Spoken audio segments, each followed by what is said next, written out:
A Half-Moon Adventure by Eva Dean Brickwood. Chapter 1. A warm breeze carries me gently here and there.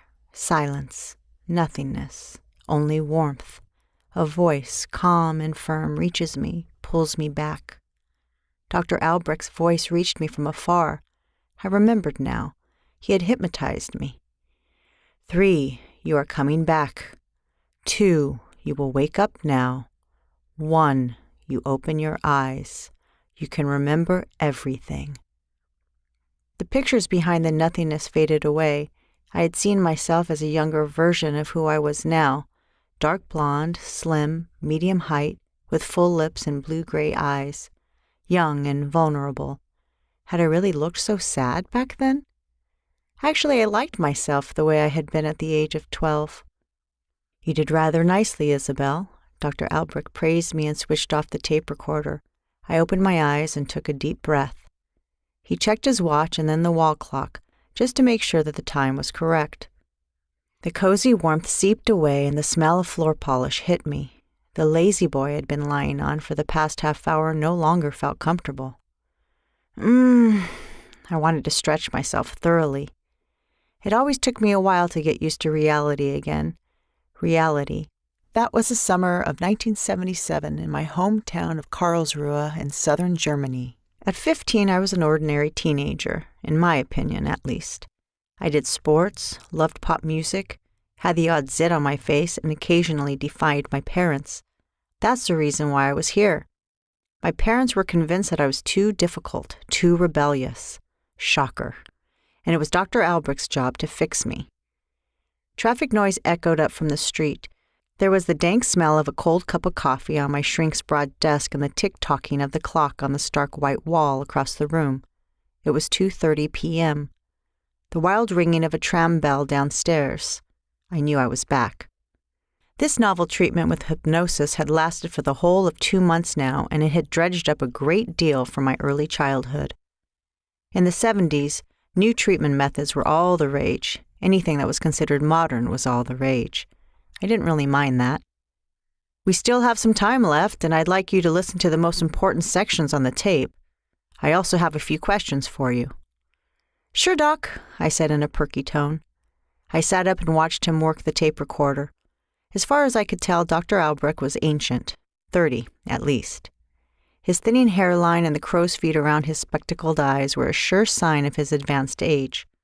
On top of it, he always wore a white coat and acted so damn polite.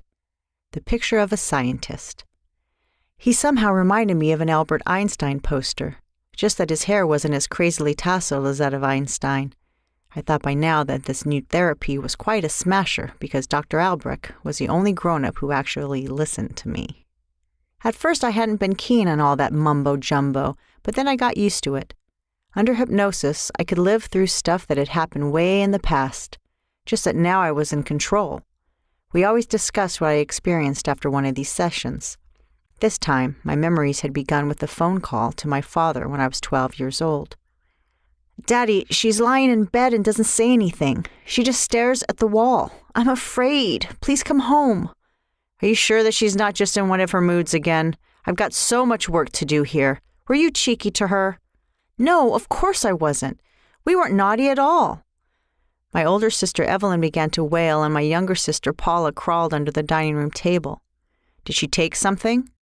We didn't know. She always took so many pills. Soon Daddy came home, and shortly after, an ambulance took my mother away. As usual, we felt guilty because Daddy didn't speak to us. It clearly was all our fault. My mother then stayed at the health resort for 2 long months. During this time, the health department had sent a stout Valkyrie of a caregiver to our home to look after the family. Her head was topped by an old-fashioned beehive, and she ordered us around in a shrill voice. Dr. Albrecht paused the tape. How did you feel about your mother's absence? He asked. Guilty, I guess, and I don't like this caregiver. I like her even less than my mother, I said, and answered another 3 or 4 questions. I had learned to put my feelings into words, and that wasn't all that bad. All right, I think that's enough for today, the good doctor said at last. I gave the wall clock a baffled glance. It was just after 3 and high time. The psychologist wrote down some last notes, and as always at this stage, he went to plant himself on his leather chair behind the desk. "Well, we have nearly reached the end of your therapy," he said abruptly and tossed his pen into the glass tray. "A great success, I'd say. You should be proud of yourself, Isabell. All we need now are 1, maybe 2 more sessions." "Okay, fine. I have to go now," I said. "We're writing an important test tomorrow." Eager to leave, I wriggled impatiently down from the lazy boy. Dr. Albrecht pushed his gold-rimmed glasses up the bridge of his nose. He didn't seem finished with talking, so I plunked myself onto the wooden chair in front of the big desk, fidgeting while I looked up at him. Hardly anyone knew about this therapy of mine, and I never even spoke to my family about it. That would have been way too awkward. Anyway, the girls in my class were too mature to dig something like hypnosis. They would have made fun of me for sure. Only my best friend Renate knew, and she was okay with it. "Swell! I'm seeing a real psychologist," I had reported back to her after my first session. "What the hell do you need a psychologist for?" She pronounced the word as if it were rotten food or something. "Well, you know, my mother and all that crap." "Why doesn't she go to a psychologist herself then?" "Maybe because she's a grown-up?" I said. "Maybe I shouldn't tell Renate so much about my mother. She might think that I was just as bonkers as the old bat." "And that's the only reason? Are grown-ups always right or what?" "What else is new?" "That's so daft. I'm glad my mom's kinda normal." Her mother was divorced and worked part-time. Renate was a latchkey kid, and all full-time mothers felt sorry for her. "Yes, you are a lucky fish. Remember, you can't trust anyone over 30, Renate had warned me. "Don't take all the stuff for real, whatever that guy's telling you." But I trusted Dr. Albrecht, no matter what she said. Renate was a thin girl with long hair dyed pitch black. Totally awesome. The only girl in our class who dared dyeing her hair. Her dark eyes were way too large for that small cat face of hers, and her thin lips were often curled in a cynical sort of way. That's just how she was dealing with an uncaring world. Cynical was good, and Renate wasn't half as bitchy as the other girls. Only a bit aloof, maybe. It made our friendship just the right amount of distance. "Mrs. Beilstein is in the waiting room," the intercom on the desk rasped. Dr. Albrecht pressed on one of the buttons. "Thank you, Elizabeth. Just 1 minute, please." The good doctor told me something in this 1 minute that had me stumped. That I was such a good subject and whatnot, and that's why he wanted to continue with the sessions, unofficially, so to speak. "Come again?" "You would be ideally suited for my experiment, Isabell. What I would like to do is to further regress some of my patients as an extension of my work. Perhaps you've heard about something called regression?" I contemplated the word. "No, what's that supposed to be?" In a nutshell, the explanation was short and sweet, since we only had a minute to squeeze it in. What he said made me nervous, and I kept fidgeting on my chair. "You mean, time before I was born?" "So to speak. I will write a book about all of this." "So to speak? But that's impossible. We only live once, right?" A while ago I had seen myself briefly in a sari while I was under, but Dr. Albrecht had quickly brought me back. I remember that I had curves then, but that was all. Was he talking about something like that, maybe? "That's precisely what I would like to research further, with your help. There are several documented cases in the United States by Dr. Stevenson, for example. You are still a minor, but we could change your date of birth and your name, just for the sake of research." Wow, a secret. That was an interesting turn of events. Dr. Albrecht had probably read every conceivable book on the subject. He then told me about a woman who had actually remembered a previous life, and that I could do that too. "What if you lived in, let's say, Timbuktu? Do you then also speak Arabic?" "Possibly. That's something called xenoglossy. If someone speaks a foreign language under hypnosis, he or she has never learned." Xenoglossy. A chunk of a word. Fancy that. I'm not sure about that. Sounds a bit odd. I have to study for school and all that," I weakly protested. "Of course, the decision is up to you. If you don't want to participate, I'll find somebody else. Your schoolwork comes first. That's quite normal. I completely understand." How I hated the word normal. "But why on earth me? Didn't you ask your other patients? I'm only number 13 on your list of difficult teenagers." It was meant in an ironic sort of way, the reference to the number 13. "Yes, well, I'll go ask my other patients, of course. But in my opinion, you would be best suited for this." In his opinion? Smashing. I'm your best guinea pig, so to speak. I have to give it some thought. Naturally, take your time, Isabell. Just don't take too long. I'll see you next week.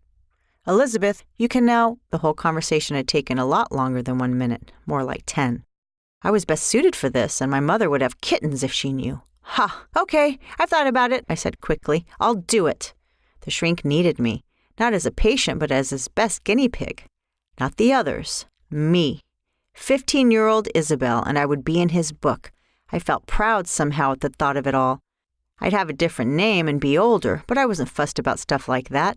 Nobody was supposed to know about it anyway. We made an appointment for Thursday next week at the same time. I squeezed past beefy Miss Bilstein and dashed down the stairs. In the street, I fumbled the lock on my bike open and was about to jump on the seat when I had to think about the rounded body of my alter ego. I looked down at myself. What I saw weren't exactly curves or even well-rounded boobs, but a slim body with 2 tiny molehills. Other girls my age were a lot more padded than that. Never mind. My body was great for doing sports. I contemplated the whole thing while I pedaled home through afternoon traffic. I started giggling and nearly went over a red traffic light. A tram kept ringing its bell at me. Dr. Albrecht had done his utmost to coax early memories out of me. At last, somebody gave a hoot about my thoughts and feelings. This thing with hypnosis was really awesome. But of course, I'd been totally against it at first. The bicycle tires clattered over the curb. I took a familiar shortcut and rode closely past an old lady who was taking her Dachshund for a walk. Too closely. "Hey, you lubber!" "Sorry!" I called back and was gone. There were only flats in our area, but I had a thing for the old sandstone buildings along the broad avenues where the rich people lived. Inside, the rooms had to be large and elegant with huge windows leading out to the verandas. I was sure that they were fitted with expensive carpets and furniture that I could only dream of. My family, on the other hand, lived in a small council flat in a more affordable road because my parents had 3 children to feed. At that point, I turned into our road and wondered for the 100th time who had the idiotic idea to paint house number 8 that ugly mustard yellow. When you looked up, lacy curtains fluttered almost imperceptibly, as if moved by an invisible hand. I put the chain around my bike's rear tire and climbed up the stairs, 2 steps at a time. "Isabell, she!" I nearly blundered into Mrs. Spadle, the nosy gossip from the top floor. She always added a she at the end of my name. Actually, at the end of everyone's name, she regarded as a child. Mrs. Spadle was a member of the club of adults whose sole purpose it was to make my life miserable. "Isabell, she! Wait a little while, darling!"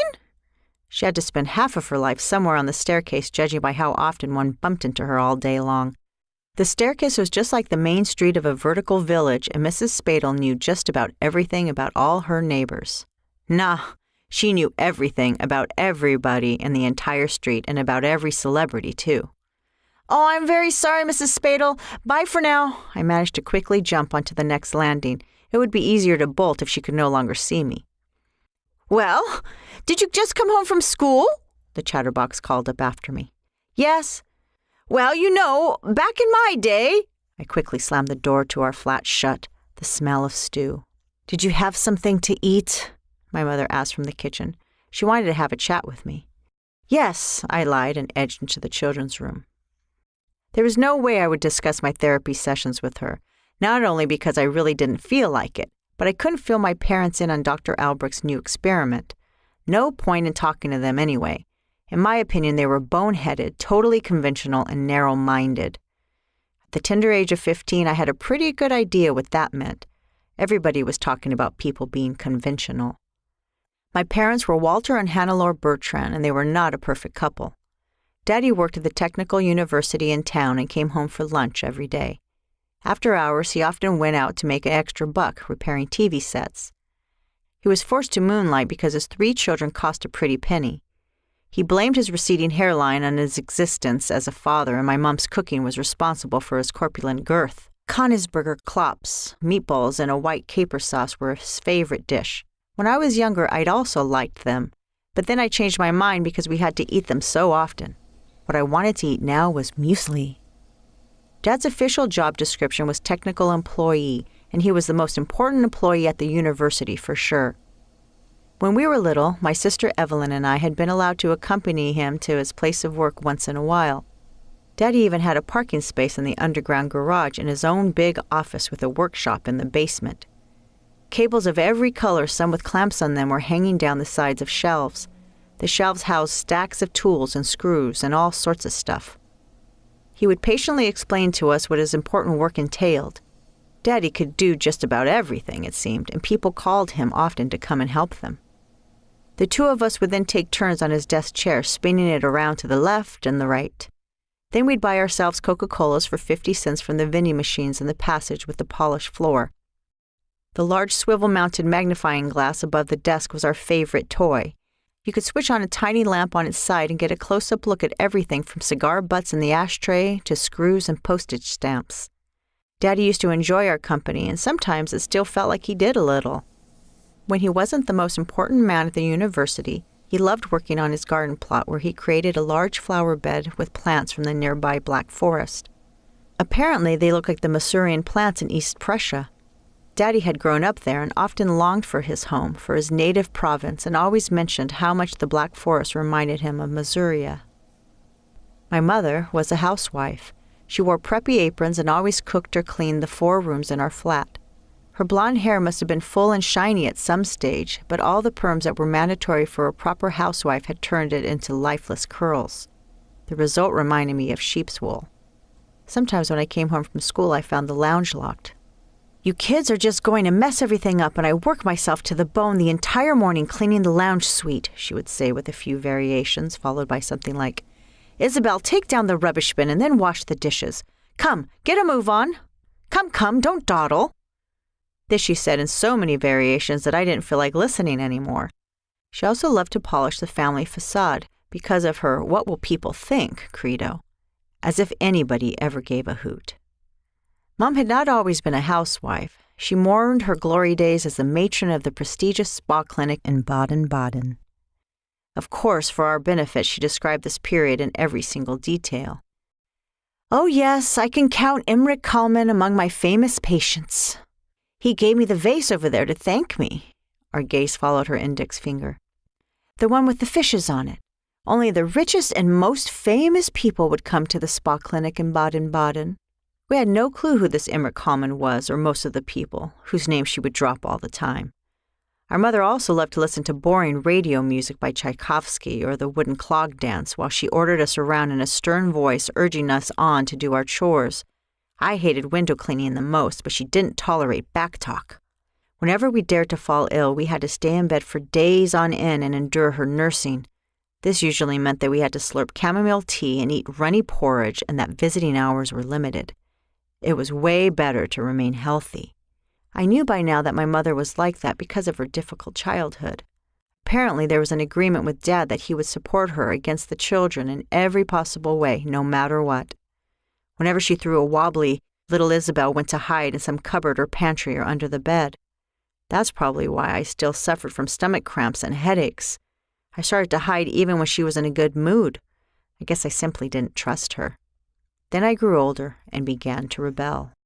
"You have every right to stand up for yourself," Renate had confirmed when I'd show her a particularly blue bruise. "Why should you have to clean the windows when you are too tired and have to study to boot with?" That's exactly what I did. I stood up for myself. In other words, I fled. At every opportunity, I would ride my bicycle to the park by the castle and enjoy the endless freedom it offered. Peace at last. The park embraced me with its green arms to soothe me whenever I felt down. I just loved the peace here. I loved the grounds, the lake, and the colorful azalea bushes. It was here that I had the courage to play my guitar in front of an audience, if I had a hammer and blowing in the wind and songs like that. Afterwards, I felt stronger, jumped on my bike, and rode home with my guitar swinging on the handlebars. It would have been my absolute favorite thing to live in this park. I'd have a beautiful home, a lot smaller than the castle, of course, in one of the small tea houses, perhaps. Size didn't matter, but it would be my true home. My sister Evelyn was 1 year older than me and already as moody as our mother. Paula was 3 years younger and a spoiled brat. I looked nothing like either of them. They had very fair, freckled skin and light blonde hair, exactly like our mother. No wonder, then, that I was different. My looks were different, and I was obstinate and defiant, and by now the black sheep of the family. A teenager who was unable to adapt to rules. A rebel.